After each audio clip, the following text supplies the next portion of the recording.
Okay, I'm starting it now. Today we will start with the sutras of the Samadhi Pada. I'll be explaining you the sutra, which is Atha Yoganushāsanam. The word Atha means the beginning or the start. So you can imagine that Atha indicates an auspicious invocation. Okay, because it is the start of the journey, or yogi is embarking on the yogic journey. It initiates the yogi into the path of yoga. So that is also called as an auspicious invocation. The word Atha is used for that. That is in some of the commentaries, and in the other commentaries, it also says that Atha is like an authority statement by Patanjali Rishi, which is like he has written the treatise. So with the knowledge that he has had, so he's putting forth the knowledge of yoga with an authority. That is also another meaning of Atha. So this word is also an auspicious beginning, and the authority with which Patanjali Rishi has put forth the treatise for the people to understand the path of yoga. Okay, now Atha also indicates that it is the commencement, it is the start, it is the initiation. Okay, and it also denotes a transition. Now, what does the word transition mean? It means the transition into the present moment.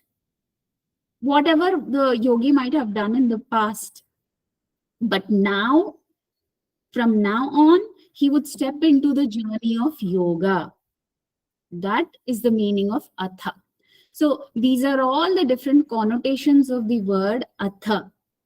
Okay, from where did we get infer all these meanings? Is each commentary gives a different way or a different interpretation of it.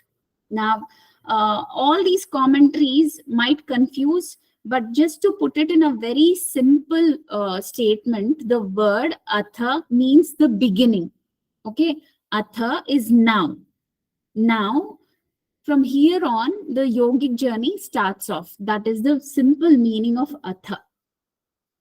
Okay, yoga, as you all are aware, comes from the root word yuj.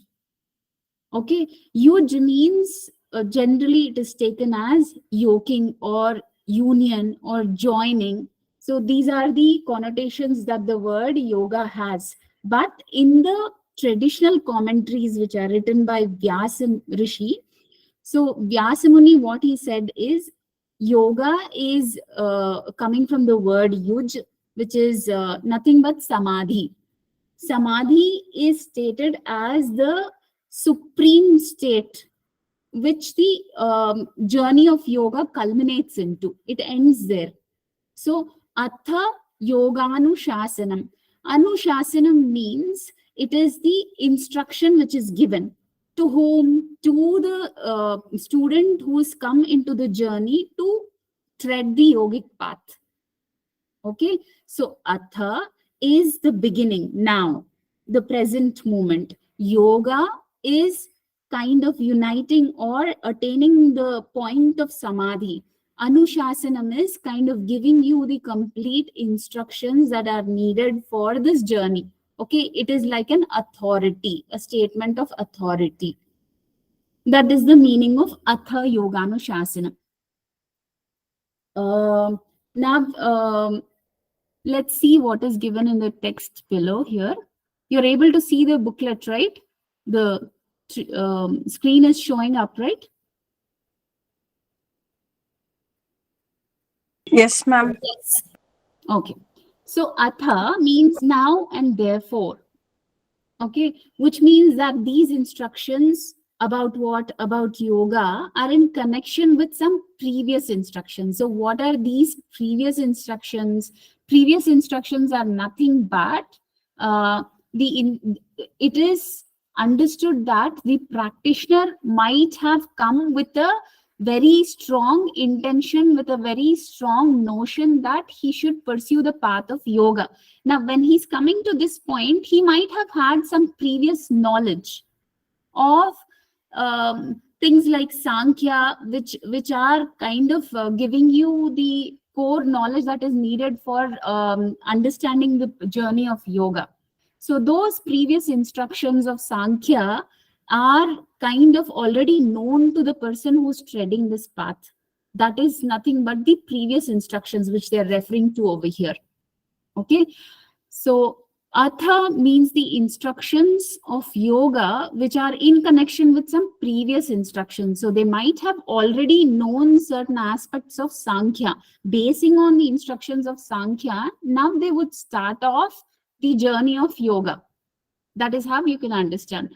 And the word Atha is used here to denote, after having purified oneself by the Karma Yoga and after having unified the mental tendencies by Bhakti Yoga, the aspirant is being given instructions on yoga. So he might have already dealt with certain other practices like the Hatha Yoga practices or even the Karma Yoga, Bhakti Yoga practices. And now he is here to understand and implement what Patanjali Rishi is trying to say. So he is all ready for this. Okay, he's ready. He's trying to put his first step into the instruction given by Patanjali Rishi.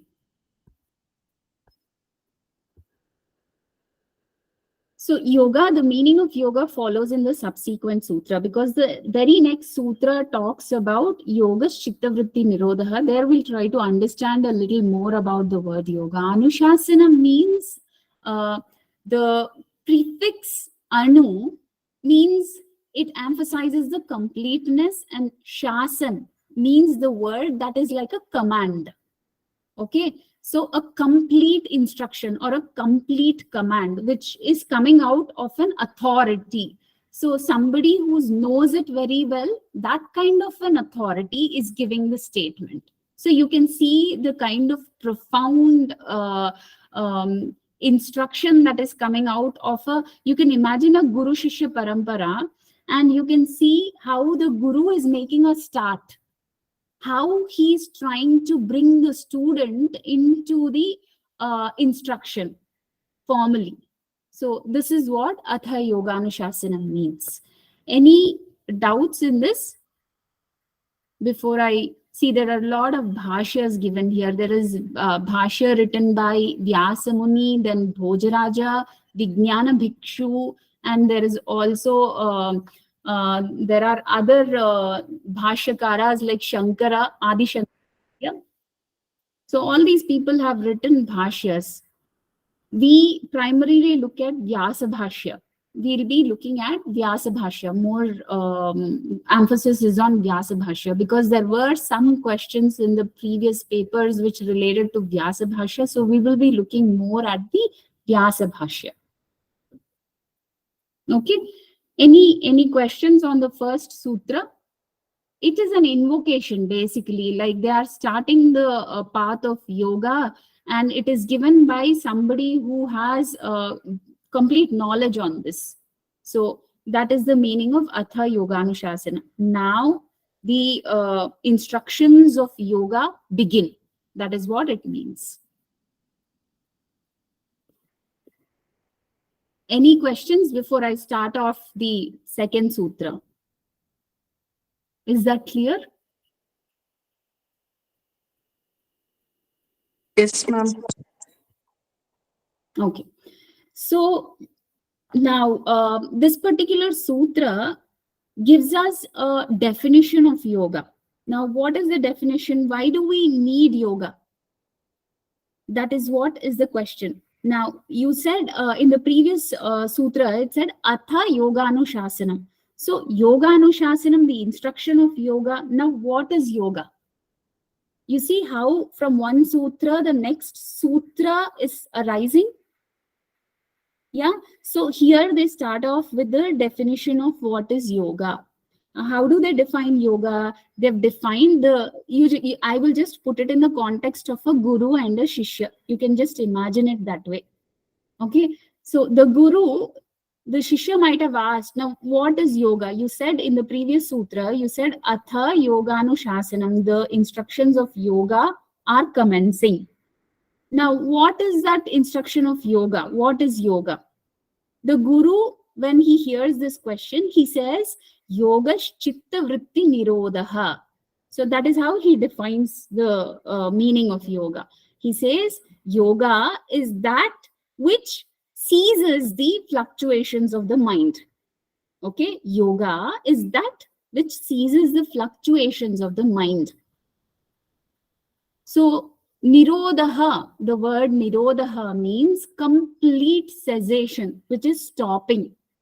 Okay, there is nothing like the fluctuations have reduced and they are attuned to an extent where they don't appear. No, it is a clear nirodha, which means cessation, complete stopping of the vrittis, the fluctuations in the mind. That is called as yoga. Okay, getting it? Now, what is chitta? Chitta can be understood as the mind stuff or the mental, I can say the different thoughts which are going on in the mind are called as chitta vrittis. Okay, chitta, to take it in a simple sense, you can just imagine that to be our mind. Okay, whatever is happening in the mind is understood as chitta vritti. Okay, the different patterns, the fluctuations that are going on in the mind can be considered as chitta vrittis. Now, yoga is that which stops these chitta vrittis, which stops the fluctuations of the mind. Now, when do you think this is possible? Is this possible or not? What will happen if all the fluctuations in the mind come to a complete cessation? Can you imagine that? So our mind is going into a lot of thoughts, right? Every minute we think about so many things. Though we are listening to the class, but the mind might be thinking about many other things, right? There might be other thoughts going on parallelly. Now, can we imagine a moment where all these thoughts, all these activities that are happening in the mind come to a standstill? Not very easy, right? So this is not possible. Then the students might have had this question now, is this really possible? So the Guru might have said, yes, this is very much possible. That is what yoga aims at. Okay, that is what yoga aims at. Now, yoga is something that will help you stop all those mental activities. And you will come to a state where you are able to see your true self. Okay, now what is that true self that is described in the next sutra? Okay, so I'm going into the third sutra, which is Tada Drashtu Swarupe Avasthanam. Okay, that is the ultimate culmination or the goal of yoga. Okay, what happens when all these mental fluctuations come to a seizure or a standstill? There's nothing happening in the mind and your mind is just like a very quiet lake. What happens at that time? That is when the Purusha will be able to see or dwell in its own essential nature. Okay, the Purusha, the seer or the Drashta will be able to dwell in its own essential nature. Getting it? So he will be able to experience his own pure form. That is what happens when the ultimate goal of yoga is attained. Okay, so this sutra talks about the goal of yoga. The goal of yoga is Tada Drashtu Swarupe Avasthanam. So the seer or the Drashta, which is also called Purusha, can dwell in its own pure or essential nature.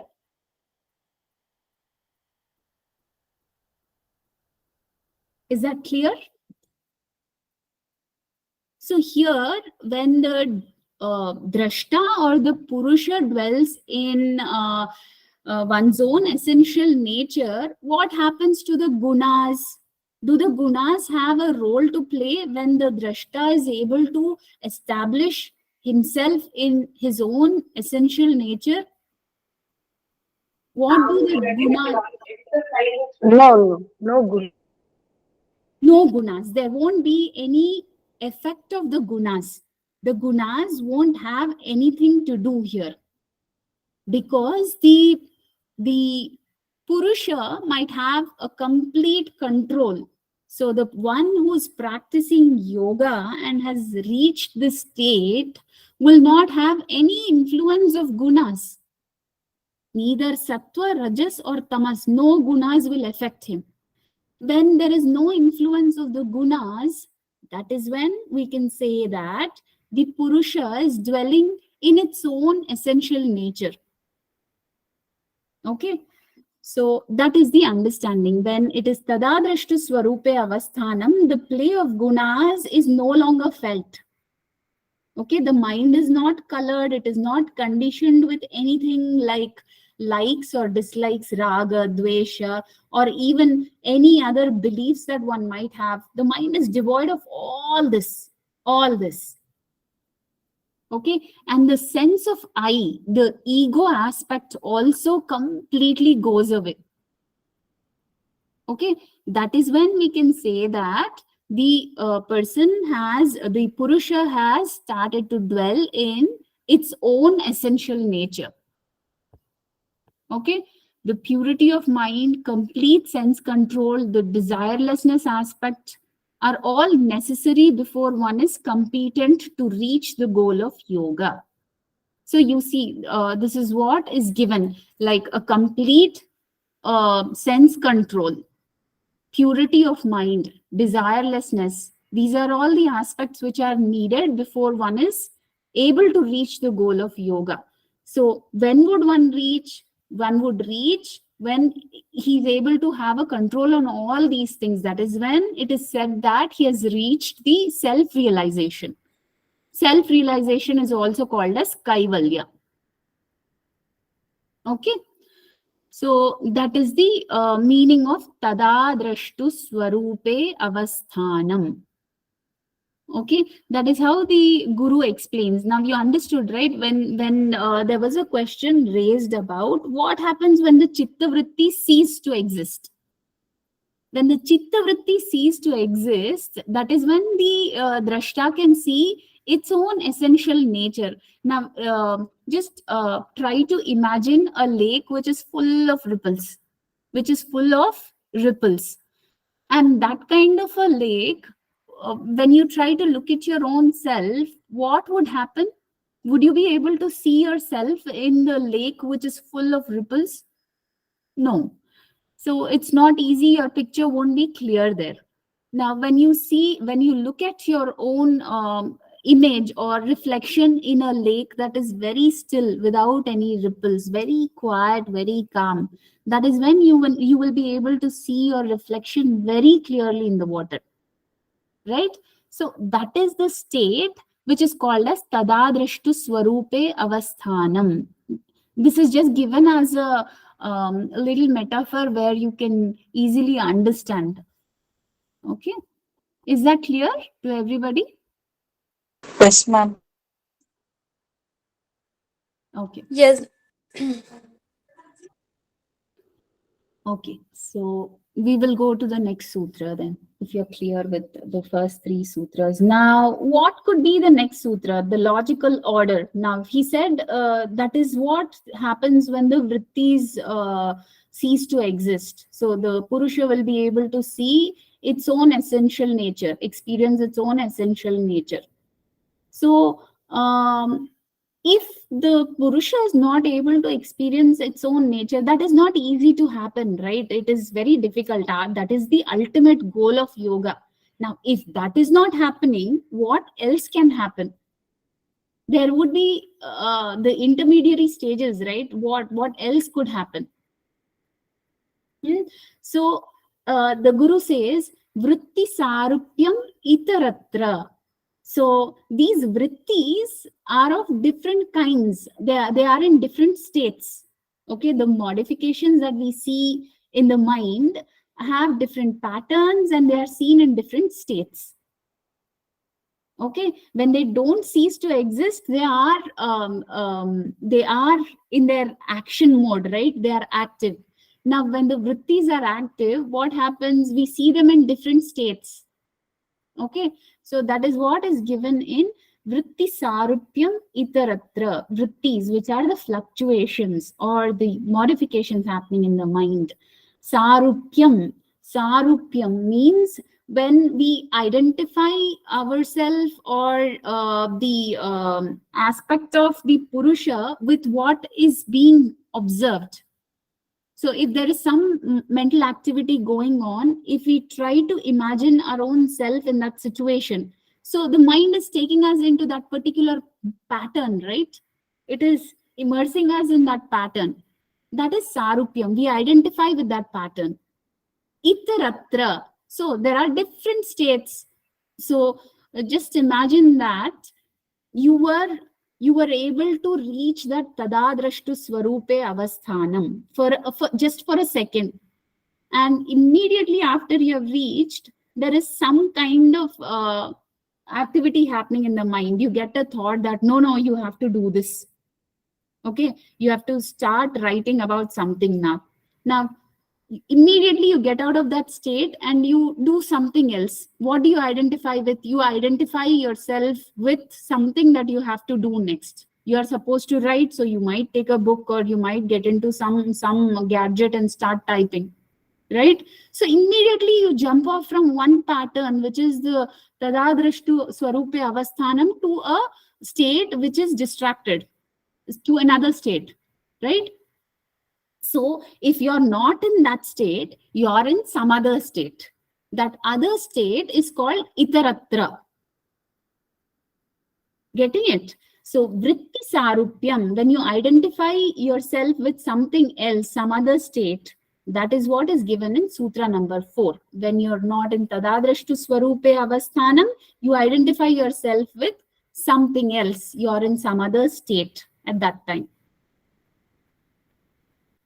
So what is given here? What happens to the Purusha when it is not abiding in its own essential nature? So when it is not abiding in its own essential nature, the chitta vrittis are not in the state of nirodha. They don't cease to exist. They are still very active in the mind.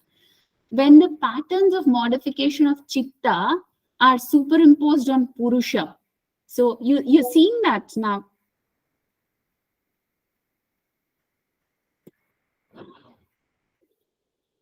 So when are you able to see my screen well? Just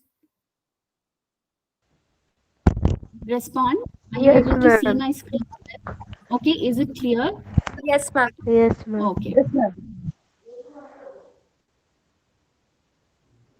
Okay. So what happens to that Purusha when the chittavrittis are not in a state of nirodha? That is when the patterns or the modifications of chitta are being superimposed on the Purusha. Superimposed means we imagine ourselves with the vritti that is active in the mind. Okay, we are all familiar with this type of wrong identification. Like when we watch a movie, generally we are so immersed in the movie that we experience all the emotions that are taking place in the movie, right? And we tend to forget who we actually are. We tend to play along with the emotion that is very strong in the movie, or even the character which is which we connect with, right? So that is what happens. So it's a very classic example of how a vritti can be superimposed on the Purusha. Though the Purusha is not actually anywhere related to that vritti, but the vritti makes the Purusha feel that the Purusha is also the vritti, right? Whatever is active in the vritti, the Purusha also tries to think that it is that vritti. Okay, so Although the actors are only playing a role, we tend to identify with them and forget that we are just the spectators and we have nothing to do with what is taking place. In the same way, the Purusha is only a witnessing conscious. Okay, it is only a witnessing conscious. But what happens because of the vrittis, because of the ignorance that we have, because of the avidya that we carry, which is the root cause of all the other, I can say, the kleshas or the afflictions. So we'll come to that word a little later. I will explain to you what it is. But for now, what you have to understand is Purusha forgets that it is just a witness to all these aspects, and it tries to dwell in that kind of vritti which is taking place. Okay, and is identifying with that chitta and its patterns and modifications and so on and so forth. So the science of yoga, as propounded by Patanjali Rishi, recommends different techniques which would cater for the different temperaments of different individuals. So he has given a lot of techniques. Patanjali Rishi in this treatise has given different techniques which can be used for different kinds of individuals. Not everybody is of the same kind. They have different kinds of temperaments. Now, for different people with different temperaments, Patanjali Rishi has given different methods to bring the mind stuff or these chitta vrittis to a state of cessation. In that state, when the chitta vritti ceases to exist, the Purusha becomes aware of its true nature. Clear with this?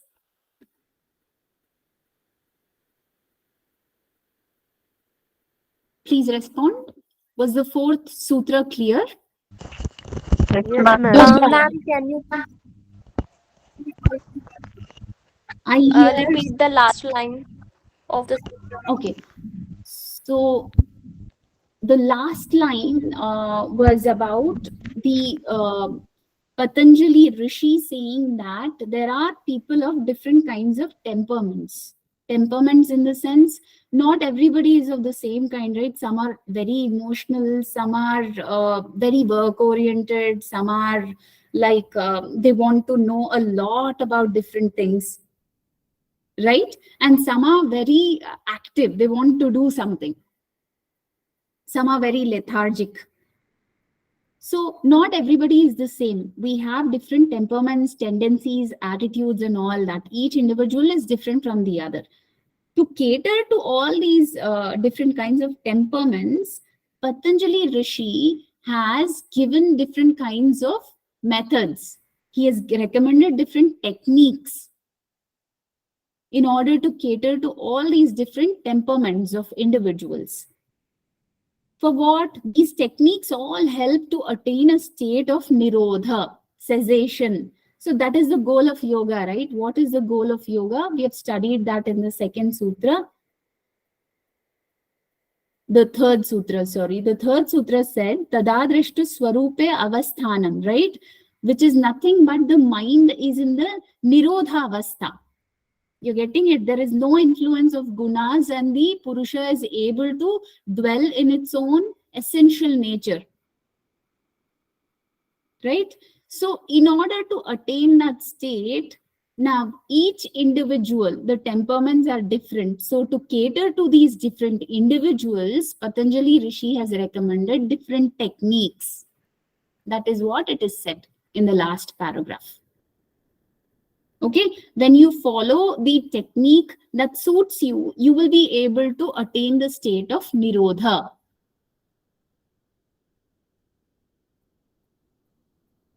Was that clear? Did I answer your question? Yes, ma'am. Yes, ma'am. Okay. Can I proceed with the next sutra?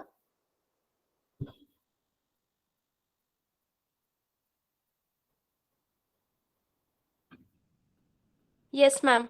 Yeah. So this is the fifth sutra. What does the fifth sutra say? Fifth sutra says, Vrittayah panchatayah klishta aklishtaha. That is the sutra. Now, how did this sutra come? Can you just contemplate on that? Now, we were just thinking about what could be the possible questions between the Guru and Shishya, right? So the Guru said, if the Purusha is not dwelling in its own essential nature, the Purusha will be identifying himself with the vrittis, right? Vritti sarupyam itaratra, right?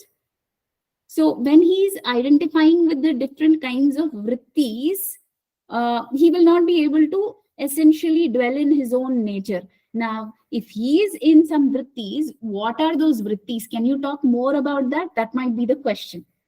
Getting it? What could be those vrittis? Can you elaborate a little more about the vrittis which are going on in the mind? We would like to know about the vrittis going on in the mind. Okay, that might be the question. So the Guru might have said that these vrittis are classified into two basic categories. Okay, they are klishta and aklishta. So vrittis which are klishta cause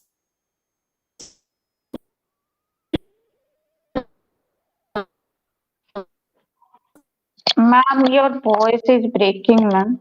Sorry, ma'am.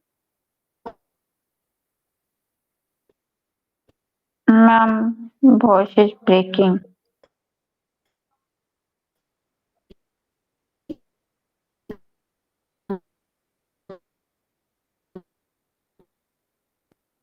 Ma'am, we cannot hear you, ma'am.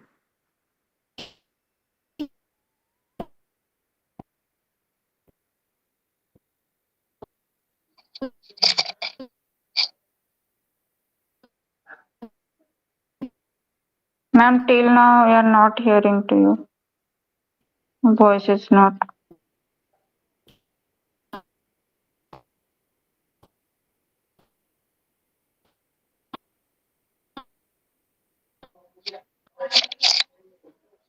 Ma'am, your voice is breaking. Nothing is coming to us.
hello.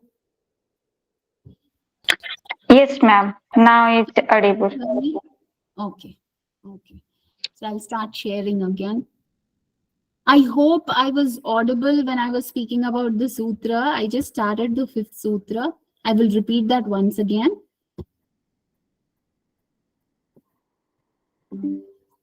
Let me know if the video is clear. Are you able to see the screen?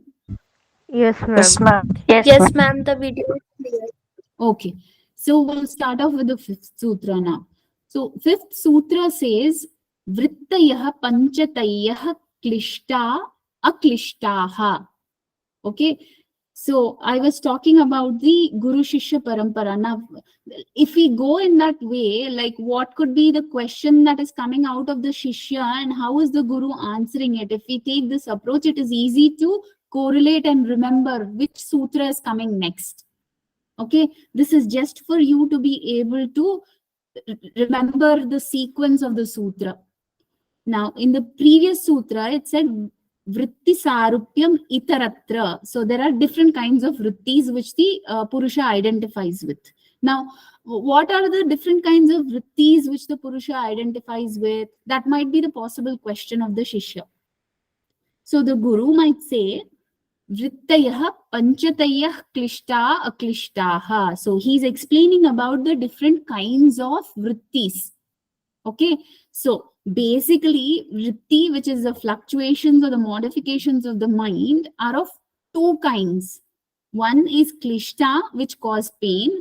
The other one is aklishta, which is not painful.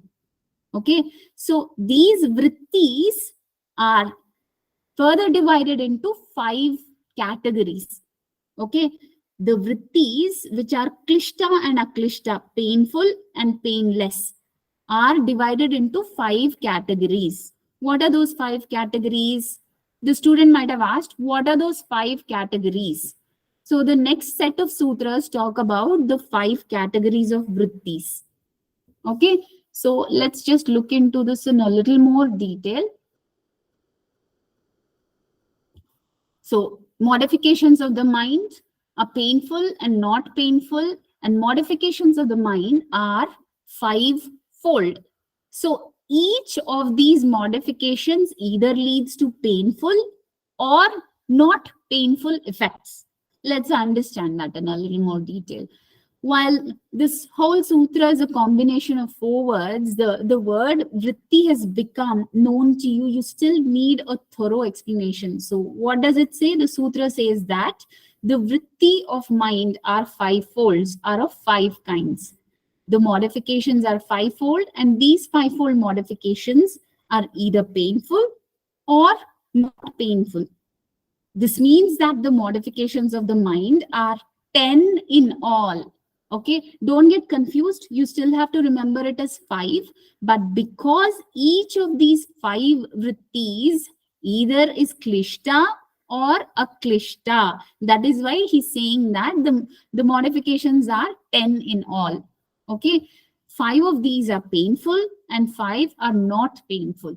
Just to illustrate how the mind sees a flower. Now let's imagine looking at a flower.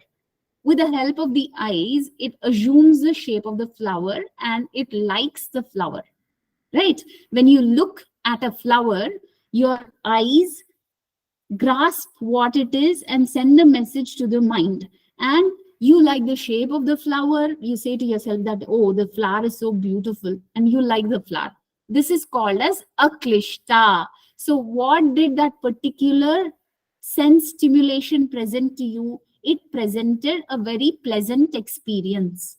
So when the experience is pleasant, then we call it as aklishta.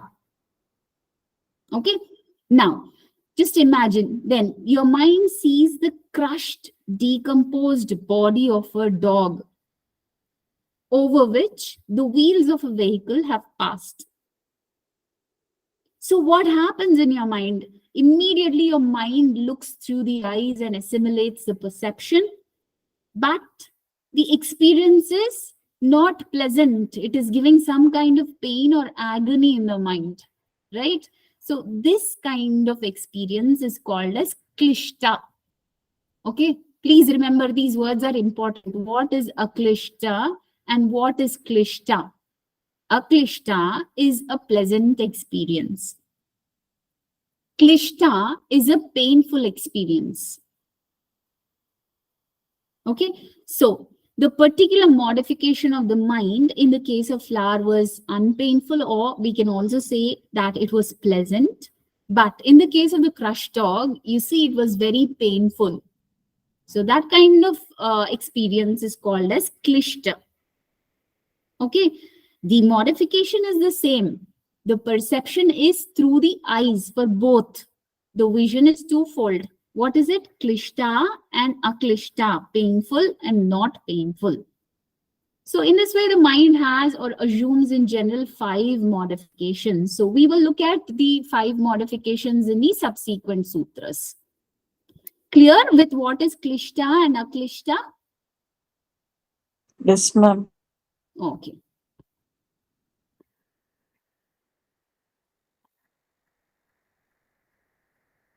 Now, what does the 6th sutra say? So the students might have asked, now you spoke about the klishta and aklishta vrittis and said that there are 5 kinds of vrittis. What are those 5 kinds of vrittis? Can you elaborate a little more on those 5 kinds of vrittis? So the guru might be saying, these 5 vrittis are nothing but pramana, which is the first kind of vritti. Viparyaya, second. Vikalpa, third.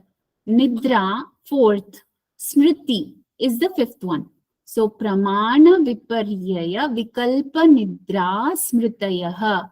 These are the 5 vrittis which are happening in the mind. These are the fluctuations, 5 different kinds of fluctuations going on in the mind.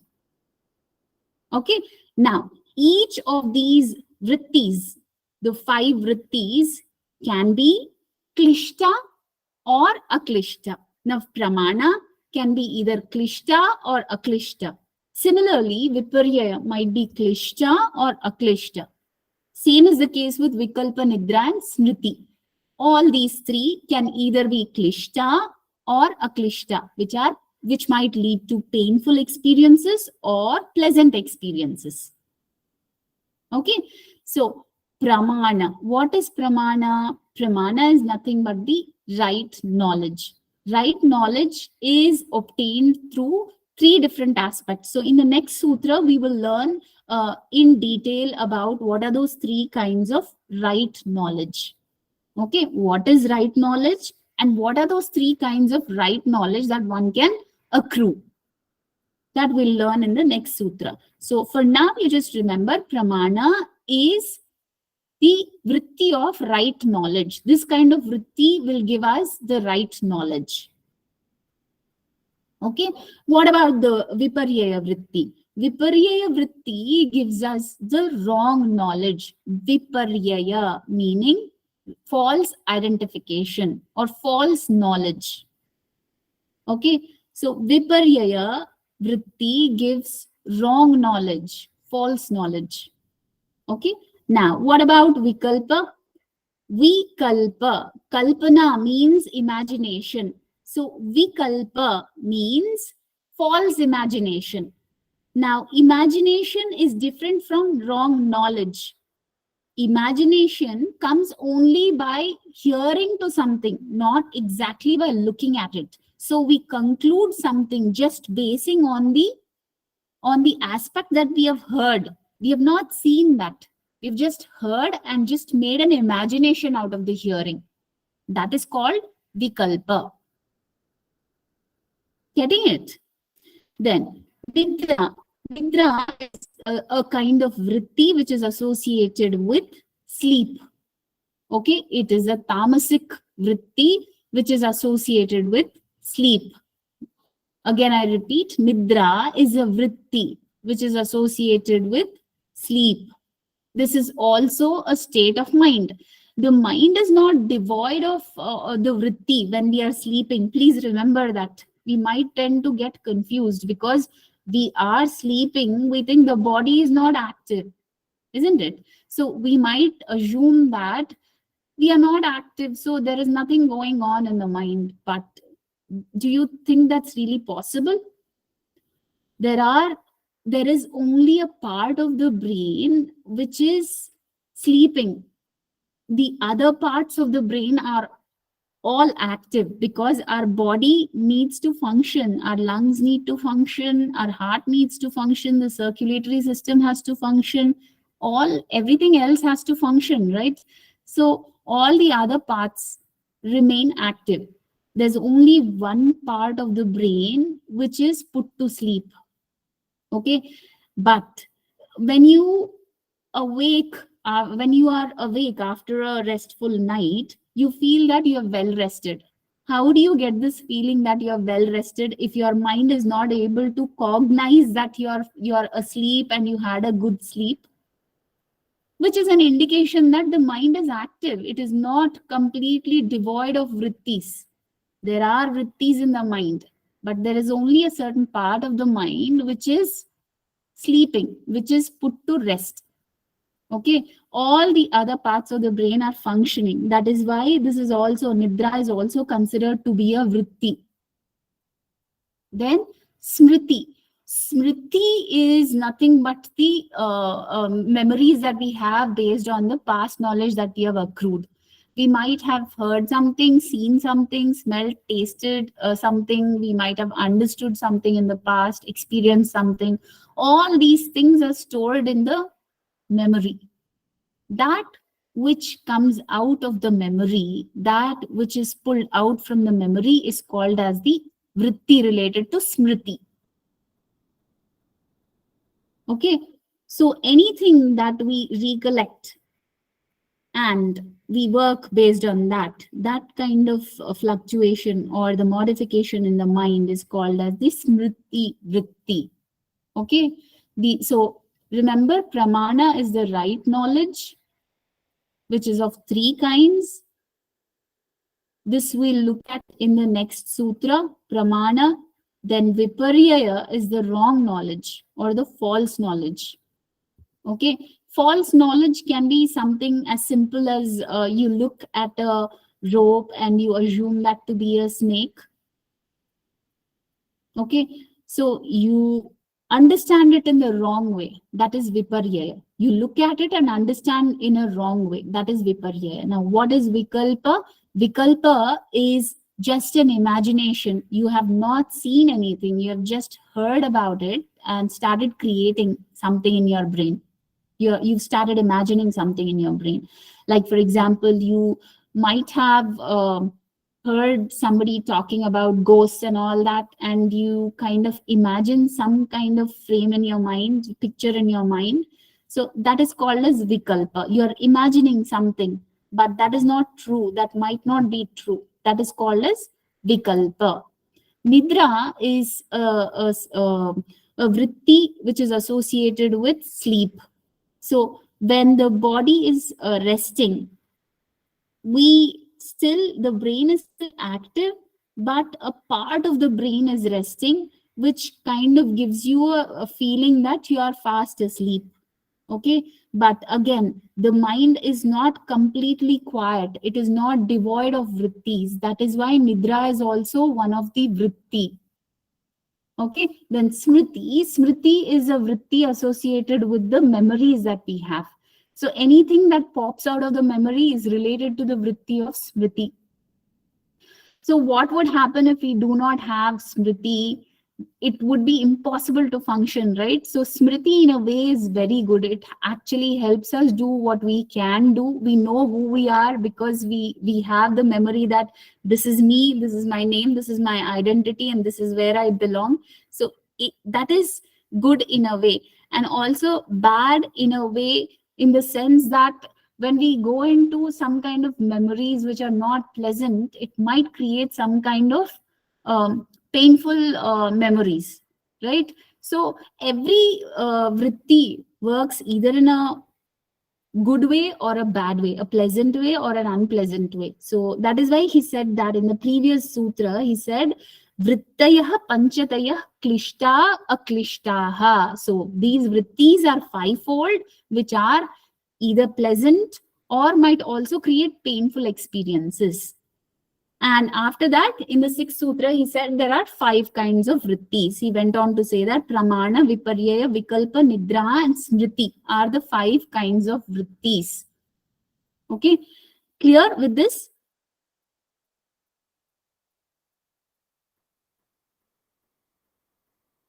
Yes, ma'am. Okay. Yes, ma'am. Is anybody having any doubt in this?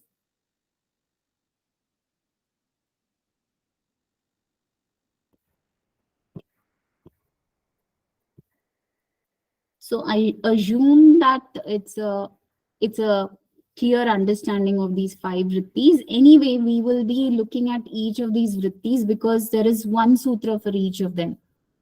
Okay.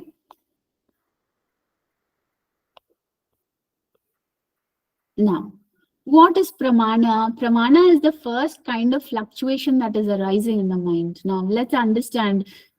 The students might have asked the guru, what is pramana? Can you explain in a little more detail?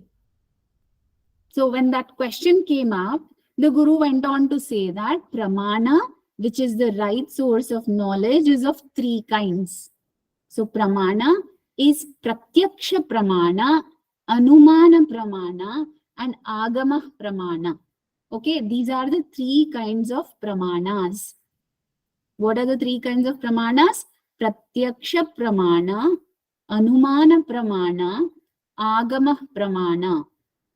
These are the three kinds of pramanas. Okay. Now, what is pratyaksha?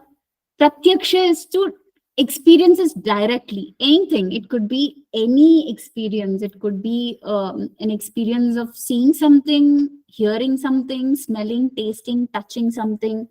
So anything that we are able to do directly with the help of our sense organs, where there's a direct cognition, that is called as pratyaksha, where we are experiencing it on our own with our own sense organs.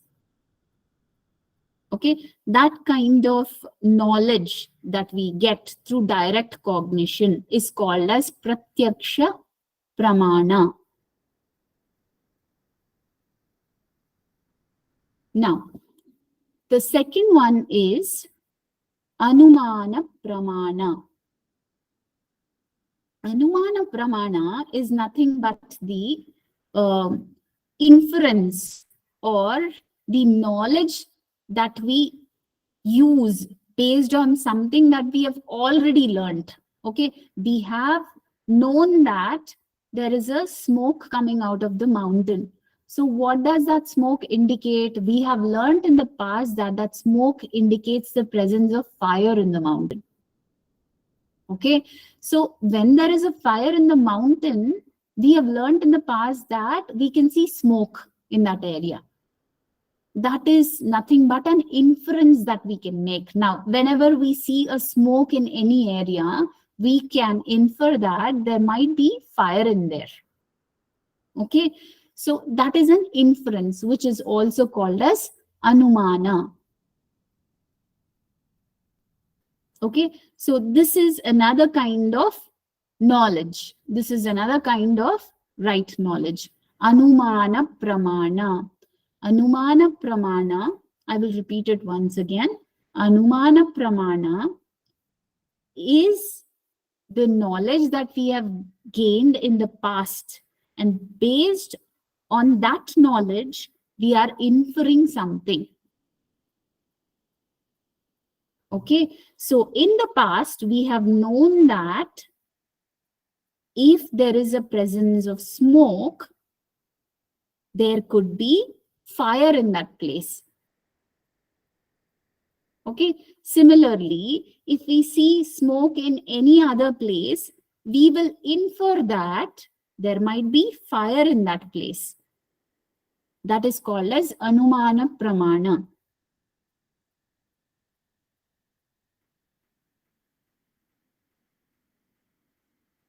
In coming to Agama Pramana, which is the third kind of Pramana, Agama Pramana is nothing but the right knowledge or the source of right knowledge that is coming from an authority such as a subject matter expert in some area, or it is coming from a scripture which has that authority. Now, you see, we are studying Yogdarshan from the scripture, which we can kind of trust on, and we can base our knowledge on that, right? So this scripture is called as Agama. Okay, it is nothing but the source from where we are gaining that knowledge. Agama can also be somebody who's an authority figure, like somebody. Now, for example, Sage Patanjali is the authority for Yogdarshan. Similarly, somebody who has written some other treatise which is authentic, valid, which has been used by many others and stands as a source of authority, that is called as Agama. So this kind of knowledge, right knowledge, is called as Agama Pramana.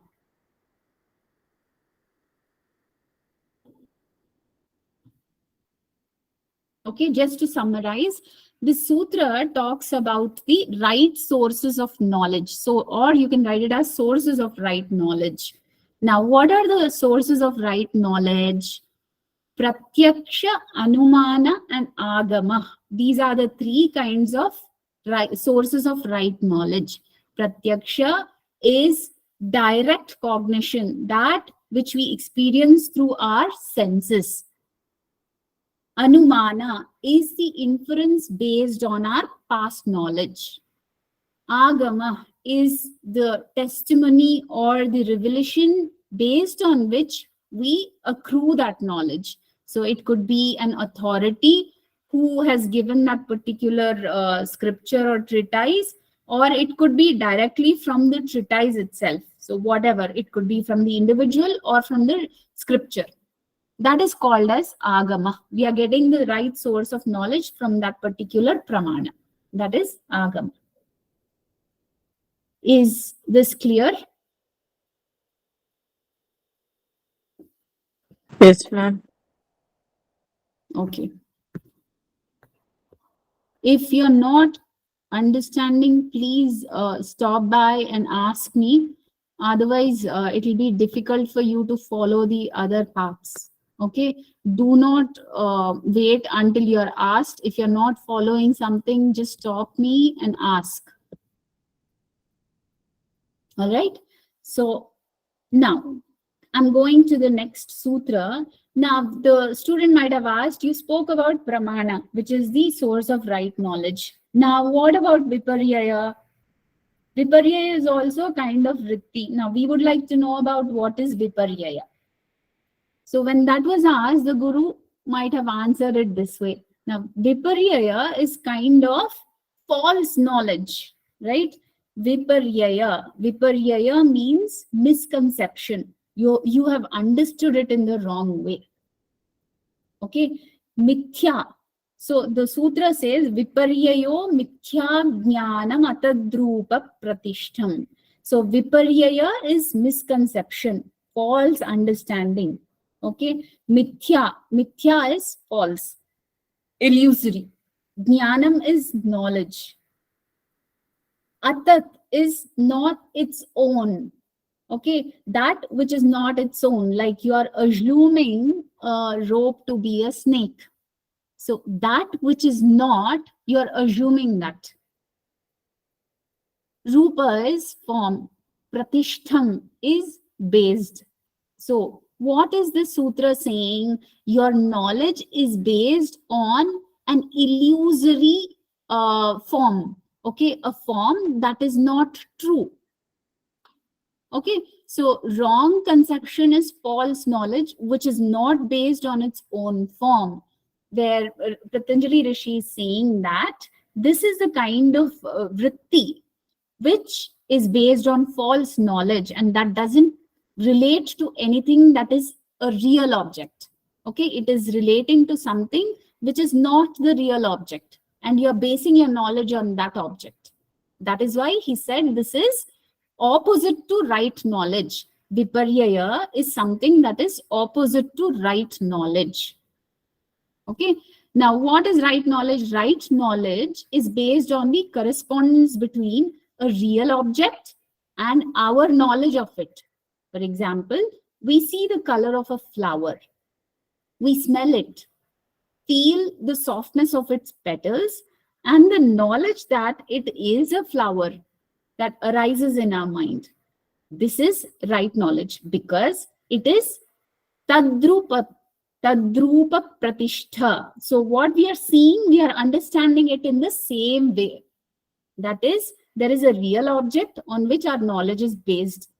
In the case of viparyaya, the object doesn't exist. So object existing on which the knowledge may be based, therefore it's called as atadrupa pratishtham. So here what is happening is viparyaya, there is really no object existing. Is there a snake existing? No, there's no snake existing. But what was there instead? There was a rope. But what did we assume? We assumed that it was a snake. Looking at the rope, we assumed that it was a snake. Okay, so viparyaya, there is really no object existing on which the knowledge may be based. Therefore, it is called atadrupa pratishtham. Okay, the same example that I've given, because the thing that actually exists before us, which we take to be a snake, is actually a rope. This false knowledge can be corrected by creating conditions such as enough light for correct knowledge to arise. Okay.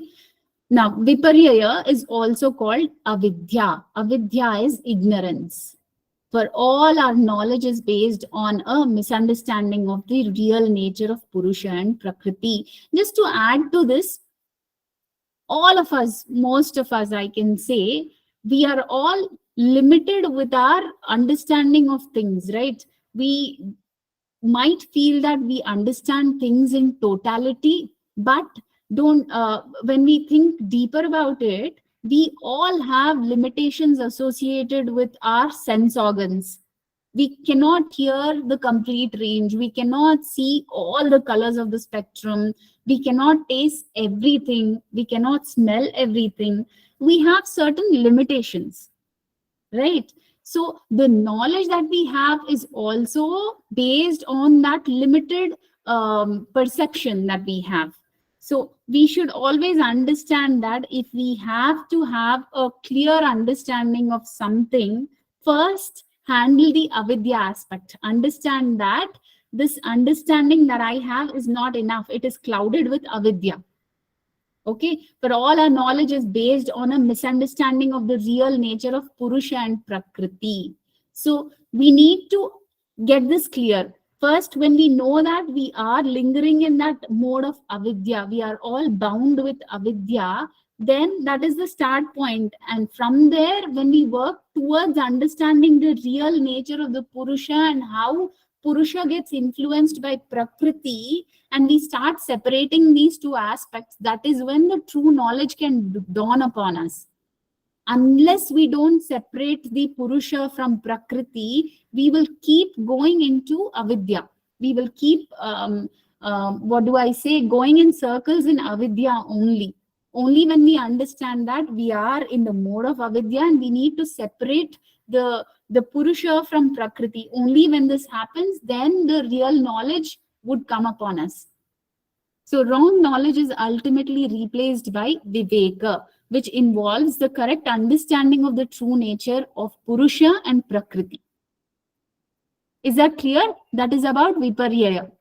Viparya is false understanding, false knowledge that we have received.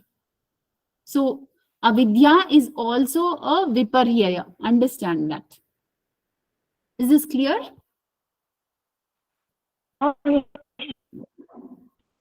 Yes, ma'am. Clear.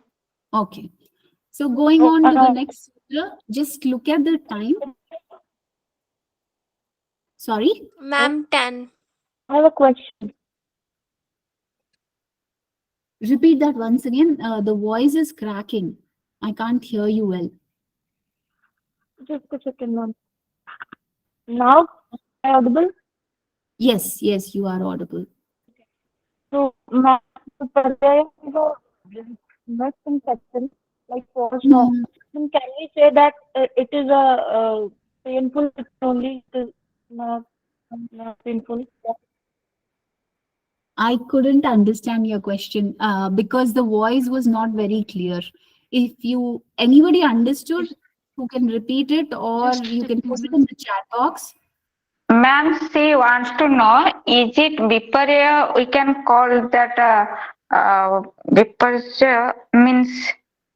Ma'am, Uh, okay. No, am I? No, I can't hear you.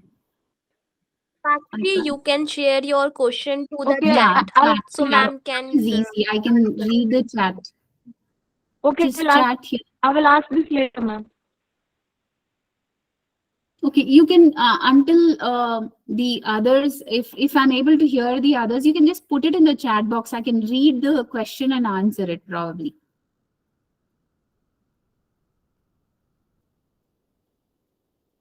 Okay, so until then, any other questions from anybody?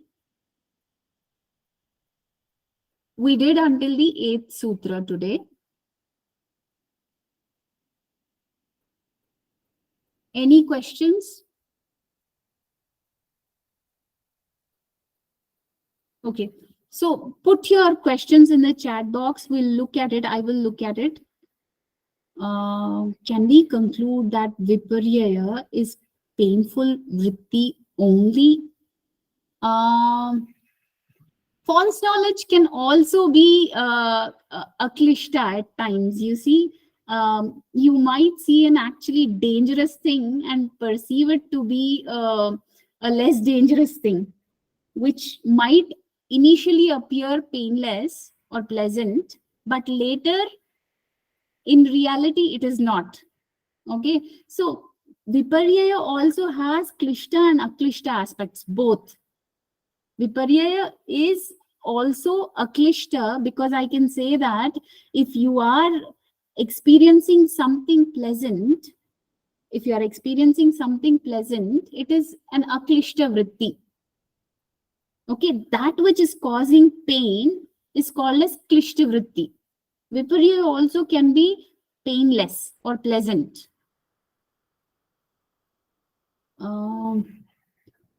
Is the number of purushas infinite according to yoga or just one? So yesterday, I think I answered this question. Purushas are infinite.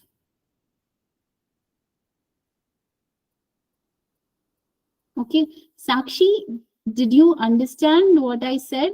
Viparyaya also can be klishta and aklishta, both. Okay, yeah.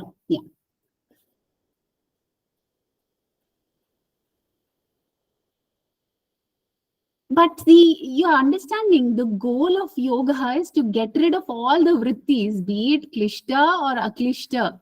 We don't want vrittis. We want a state of niruddha, where we are beyond the control of gunas. That is the goal of yoga. Right? Yoga chitta vritti nirodha. That is the goal of yoga. So we do not want, be it klishta or aklishta, be it pleasant or painful, we don't want that. That is the goal of yoga. Okay. Yeah. Any other questions?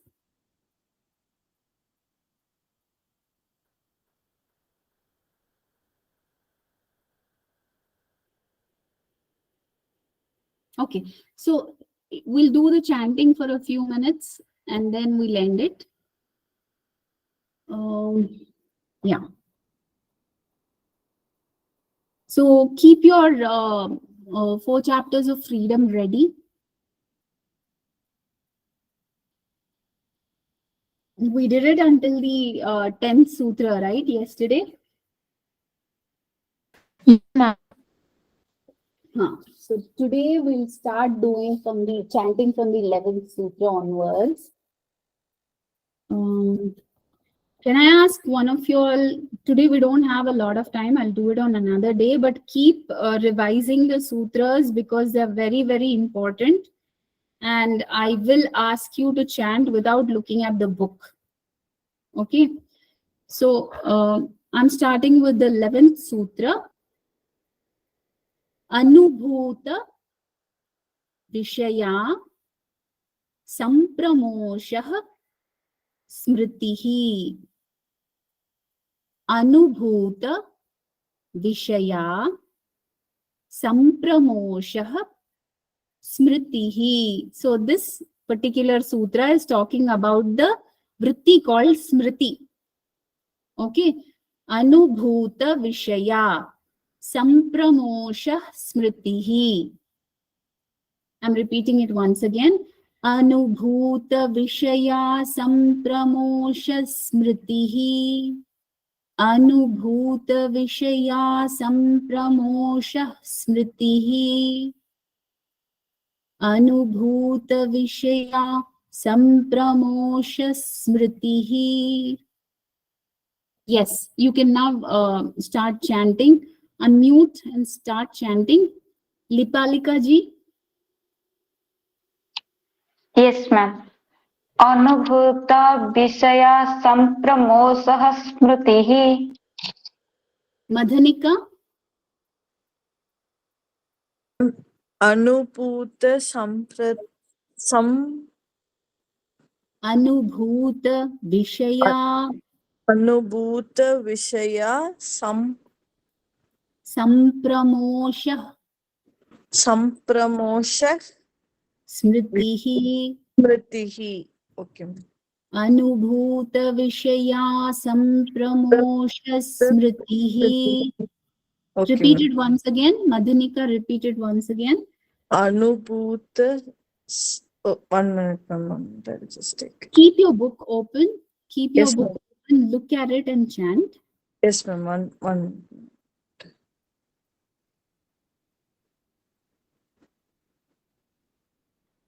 Ma'am, can you share the page, ma'am?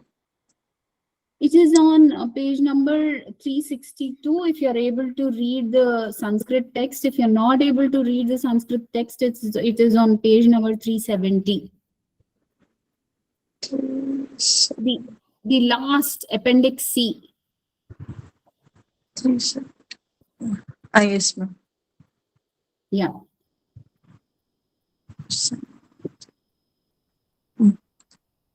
Ma'am, Please chant. ma'am, it's not coming from Anubhuta. It's not, what is not coming? The sutra? Yes, ma'am. Anubhuta. Anubhuta Vishaya Sampramosha Smriti. Yes. Yes. Anubhuta Vishaya. Chant Sampra. after me. Chant after me. Yes. Anubhuta Vishaya Anubhuta Vishaya Sampramosha Sampramosha Smritihi. Smriti. Okay, ma'am. Again. Anubhuta Vishaya Anubhuta Vishaya Sampramosha Sampramosha Smritihi. Smritihi. Anubhuta Vishaya Sampramosha Smritihi. Yes. Thank you, ma'am. Please repeat the sutra again and again, Okay. because you just Okay. learned it. You have to practice it many times. Okay. Okay, ma'am. Sure, Yeah. ma'am. Thank you. Sakshi ji. Yes. Sakshi, can you chant? Yes, ma'am. Anubhuta Vishaya Smritihi. Good. Sakshi Jaiswal ji. Yes, ma'am. Anubhuta Vishya Sampramosha Smritihi. Good. Nagalakshmi ji.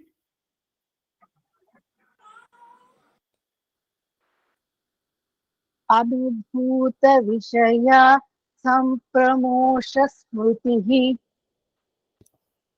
Okay. Lancy ji. अनुभूतविषयः सम्प्रमोषः स्मृतिः Mintu ji.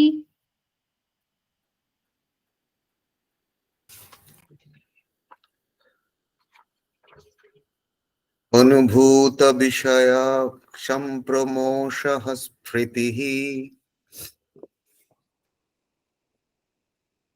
Niranjan.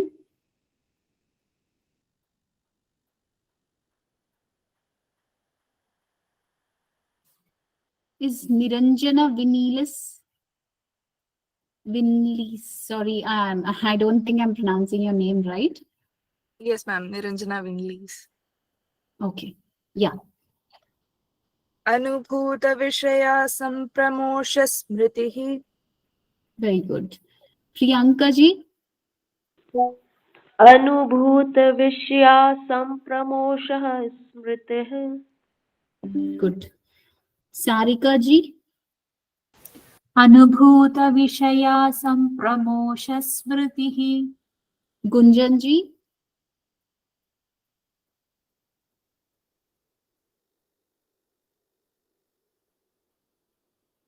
Gunjan ji, are you there?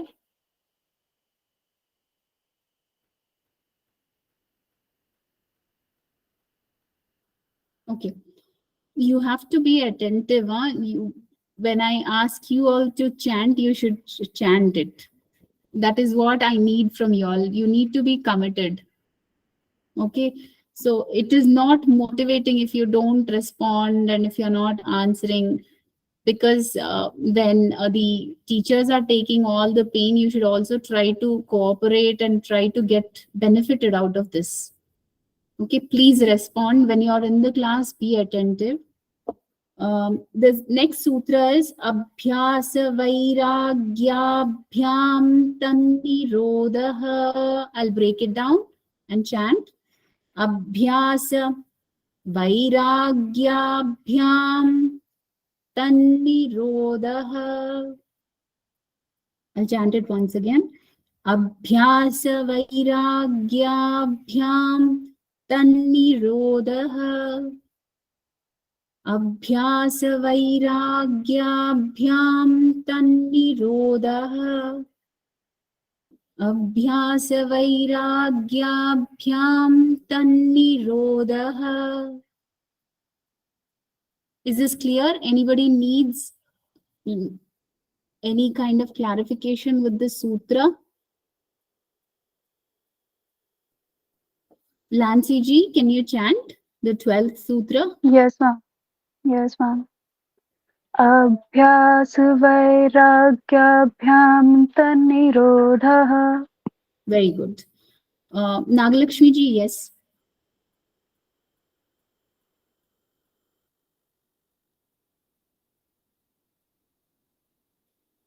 Ma'am, Yes, I please. didn't Chant write the this, 12th. ma'am, actually. Yes, Sorry? Can you I chant? didn't write this line, ma'am, because I don't have this right. Okay, you don't have the PDF? Okay. So if you are added in the Yeah. group, I shared it in the group. If you are added in the group, you will get it. Okay. Okay, wait, let me just share it here Okay. also so I'll that ask you, you ma'am. have. The sir, I'll ask you.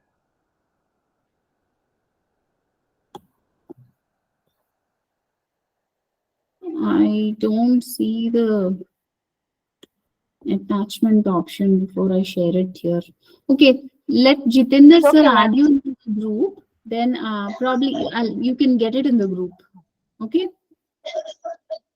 Yeah. Okay. So the other Sakshi Pandey ji. Yeah.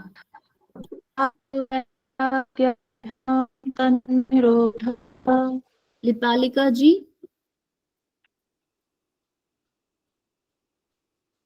Yes, ma'am. Abhyas vairagyabhyam tannirodha. Ma'am, is it correct? Yeah. Mintu ji.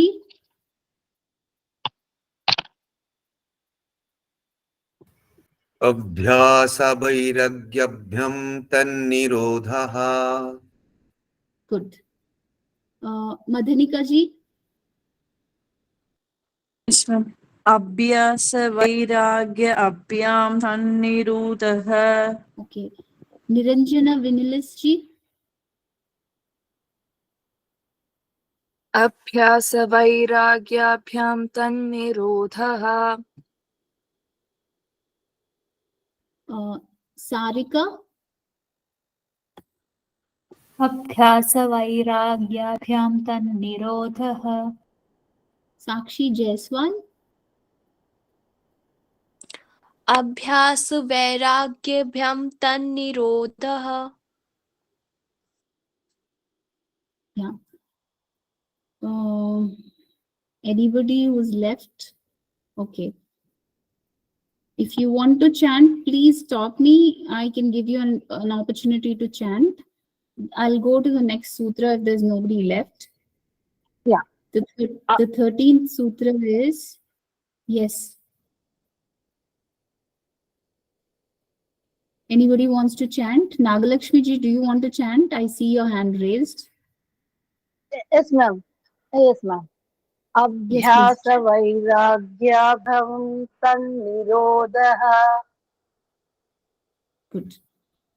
The next sutra is Tatra sthitau yatnobhyasaha. I'll repeat it once again. Tatra sthitau yatnobhyasaha. Tatra sthitau yatnobhyasaha. तत्र स्थितौ यत्नोऽभ्यासः तत्र स्थितौ यत्नोऽभ्यासः yes Gunjan Khandelwal. Okay, Lancy Sharma. Yes, ma'am. Tatra sthitau yatno abhyasah. Lipalika ji. तत्र स्थितो यत्न अभ्यासः Mintu ji. तत्र स्थितौ यत्नाभ्यासः Nagalakshmi ji.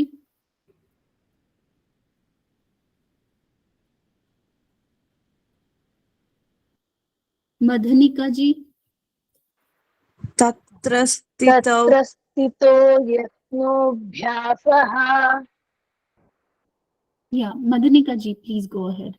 Tatra stitau yatnau abhyasah. Good. Niranjana Vinilis. तत्र स्थितौ यज्ञोऽभ्यासः Priyanka Vishwakarma. तत्र स्थितौ यत्नोऽभ्यासः Sakshi Pandey.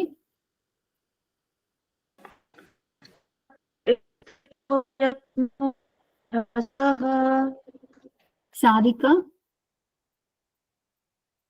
तत्र स्थितौ यत्नोऽभ्यासः Sakshi Jaiswal. तत्र स्थितो यत्नो अभ्यासः Good. I'm going to the 14th one.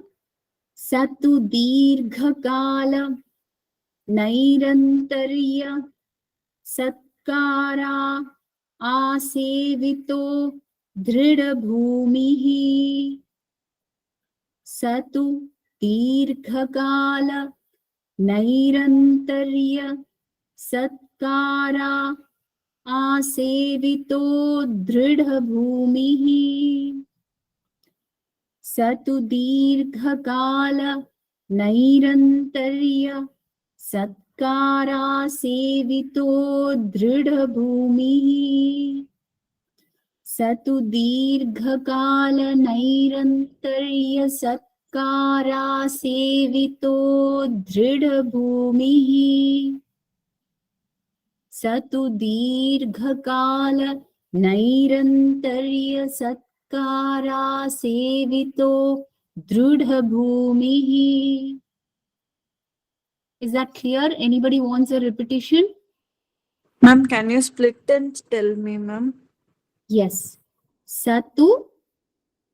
Repeat after me. Madhanika ji, repeat after me. Satu Satu dirghakala dirghakala nairantarya nairantarya satkara satkara sevito sevito drudha trida bhumihi. bhumihi Yes. bhumihi. Okay, ma'am. Sadhu dirghakala nairantiya Nairantarya.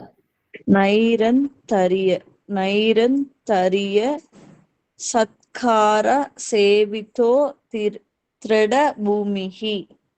Yes. Repeat Okay. it again.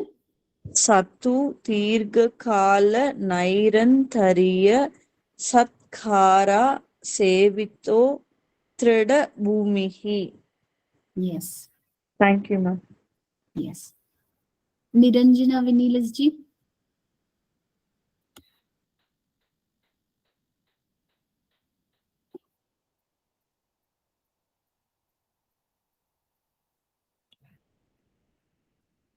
Okay, I'll just go this order. Lancy Sharma.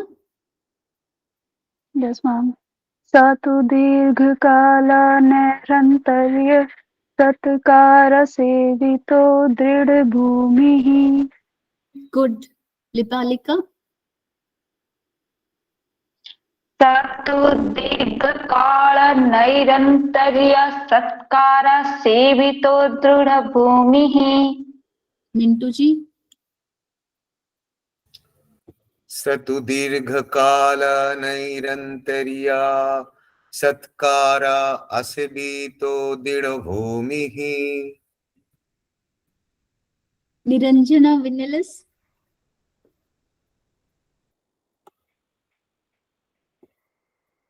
Priyanka Vishwakarma. स तु दीर्घकालनैरन्तर्यसत्कारसेवितो दृढभूमिः। Sakshi Pandey.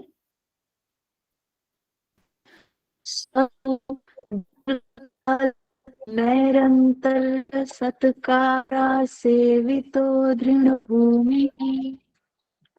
Sarika ji. स तु दीर्घकालनैरन्तर्यसत्कारासेवितो दृढभूमिः।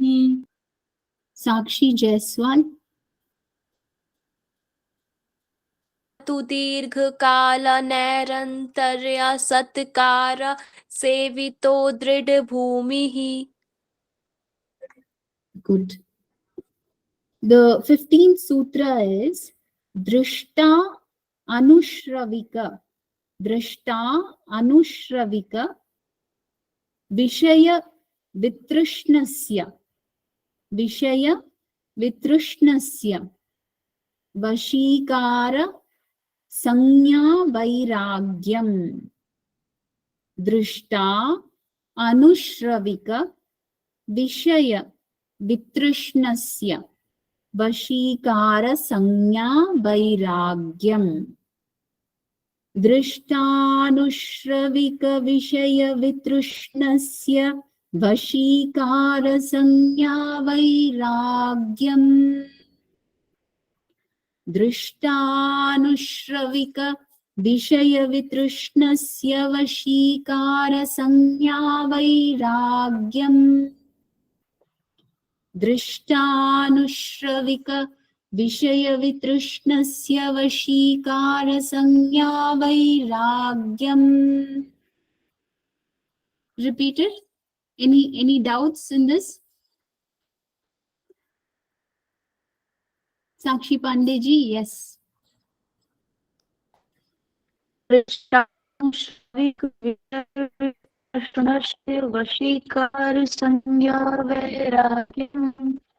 Lipalika ji. दृष्टानुस्रविक विषय वितृष्णस्य वशीकार संज्ञा वैराग्यम्। Lancy Sharma. दृष्टानुश्रविक विषय वितृष्णस्य वशीकार संज्ञा वैराग्यम्। Vishaya Vitrishnasya. Repeat it once again. विषय वितृष्णस्य No, why Trishnasya? Trishna is thirst. Okay, remember, Trishna is thirst. Okay, we Trishnasya. We Trishnasya. Yes, why Trishnasya. So, just listen to my chanting, you will get it now.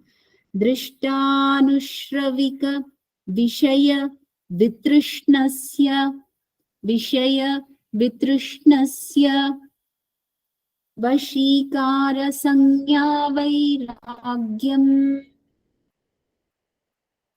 Got it? Yes, ma'am. Okay. Mintu ji?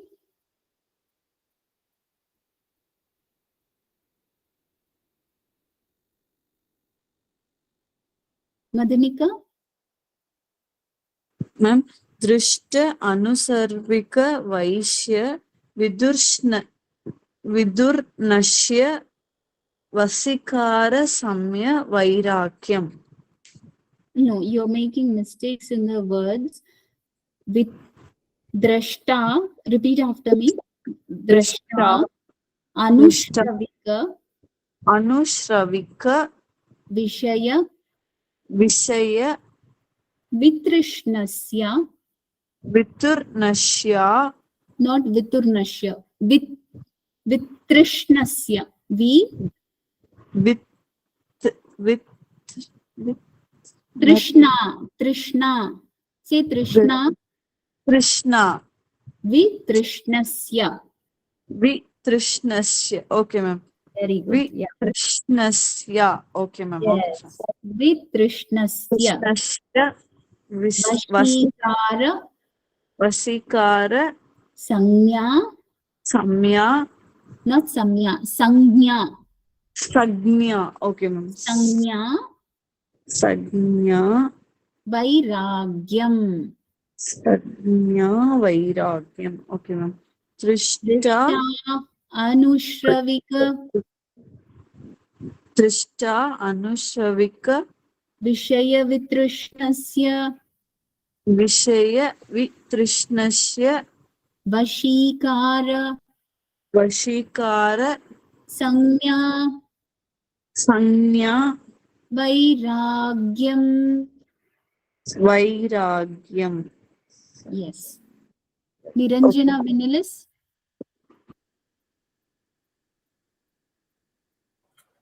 दृष्टानुश्रविकविषयवितृष्णस्य वशीकारसंज्ञा वैराग्यम्. Yes, good. Mintu ji. दृष्टानुश्राविक विषय वितृष्णस्य वशीकार संज्ञा वैराग्यम्. Yeah. Priyanka Vishwakarma ji. दृष्टानुश्रविकविषयवितृष्णस्य वशीकारसंज्ञा वैराग्यम्. Sakshi Pandey. I think you chanted it right, Sakshi? Okay. Yeah. Yeah, if you want to chant, you can. Okay. दृष्टानुश्रविकविषयवितृष्णस्य वशीकारसंज्ञा वैराग्यम्. Sarika. दृष्टानुश्रविकविषयवितृष्णस्य वशीकारसंज्ञा वैराग्यम्. Sakshi. दृष्टा अनुश्रविक विषय वितृणस्य वशीकार संज्ञा वैराग्यम्. Spell Vishaya Vitrishnasya again. Pronounce that once again. विषया वितृणस्य वशीकार संज्ञा वैराग्यम्. You're making a mistake in Vitrishnasya. It is Vishaya Vitrishnasya. Vitrishnasya. वितृणस्यम्. Vitrishnasya. Trishna. Say Trishna. Trishna. Vitrishnasya. Vitrynasyam. Nasyam. Yeah, again. Vitrishnasya. Vitrynasyam. Vitrishnasya. Vitrishnasya. Vitrynasyam. V3 nahi. Vitrishnasya. Vitrishnasam. Yes. Sorry, ma'am. Nasyam. Nasyam.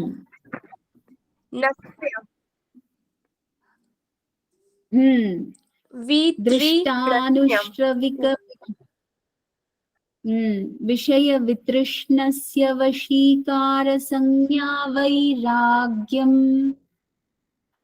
Okay. Should we stop here? We did until the 15th sutra today. Okay. So how is your preparation going on? Like, you need to really be up to date with what we have done in the class today. Okay. Are you making notes? Are you making notes of what we are doing in the class? Yes, ma'am. Yes, please. Yes, If ma'am. you miss on that, it will be a Yes, big ma'am. problem for you. I might check. Tomorrow is Sunday, right? Tomorrow we will not have a class. I'll stop presenting and also recording. And then we can discuss and close the session. Just give me a second.